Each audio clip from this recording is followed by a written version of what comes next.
So our board game is called Take a Stroll Through the Woods. So how it works is everyone starts at the start, and to begin, you need to scan the QR code, and each player must go through the Quizlet at least once. It's just the vocab words, so you read the vocab word and read the definition. So once each player goes through that, you start in alphabetical order, and it's by last name. So my last name starts with an H, and my partner's last name starts with an R, so I would go first. So to play, you just draw a card. Just draw a card, and you read the question. So when an online friend asks for a picture of you or your family, what do you do? So now I would talk amongst my group, and then I would choose an answer. So I'm going to choose A, say no. I never give out private information to people online. So now once I open it, it reveals the answer. It says if you choose A, move forward 2 spaces. So I chose A, so I would move my marker 2 spaces. And every card is like this, other than 2 special cases. But this will tell you, this is how you play. You don't need a dice, you just follow the answer key. But there's 2 special cards. So if I choose this one, it says move to QR code 1. So I would move my spot, no matter where I'm at on the board, to QR code 1, and then I would scan it. When I scan it,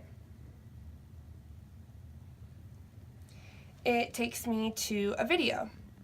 So now I and everyone else, even though I landed there, everyone can watch the video. So I watch the video, and then I go look at my card.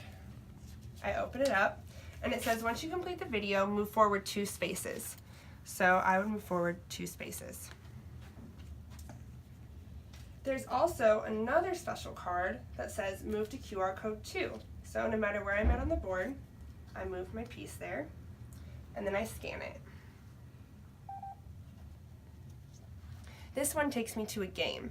So to play the game, even though only I moved to this spot, everyone gets a turn to play the game, because when you flip open the card, it says first place moves 3 spaces, second moves 2, third is 1, and fourth stays where you are. So even though I got to move to QR code 2, everyone gets a chance to move based on how well you did in the game. So the fastest gets to move the most. So once you go through all the cards, and once you reach the finish, you need to once again get your scanner and scan the last button, or QR code.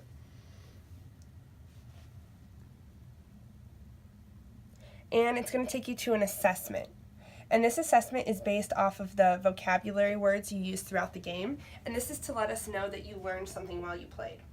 So the first person to get to the finish line is the winner, but the game is not done until everyone's gotten to the finish line and taken the assessment. Okay. All right. The way our board game meets the objectives that we chose to target were provide students with good vocabulary to become a good digital citizen. And here I have a QR code, and if you go to our start, the first one will come up to a Quizlet, which has term and definitions for good ways to be a digital citizen. Our next one, it asks real-life situational questions that students are faced with every day, and here's an example of that. If you see a picture on the internet that makes you feel weird or scared, what should you do? And then it provides a brief background on what are and are not good sources online, and we have an example of this question right here. What type of websites has most trustworthy information? Most importantly, it prepares students on how to interact properly with friends and strangers alike online. And for this, we have what is better to post on social media. All right. What is a smarter choice? Text Joey, hey, wasn't that test hard? Or post on Facebook, haha, Joey failed the test today. I think I'd choose A because I don't want to make Joey feel bad. If you choose A, move forward 1 space. If you chose B, move back 2 spaces. So I chose A, so I'm going to move forward 1 space. Now it's my turn. What is it better to post on social media? A, I get the house to myself tomorrow night. That means extra cookies for dessert. Or B, I'm craving cookies. I know what dessert is. Well, I think I'm going to choose B because I know you should never post that you're home alone. If you chose A, move back 2 spaces. If you chose B, move forward 1 space. Well, I chose B, so I get to move up 1.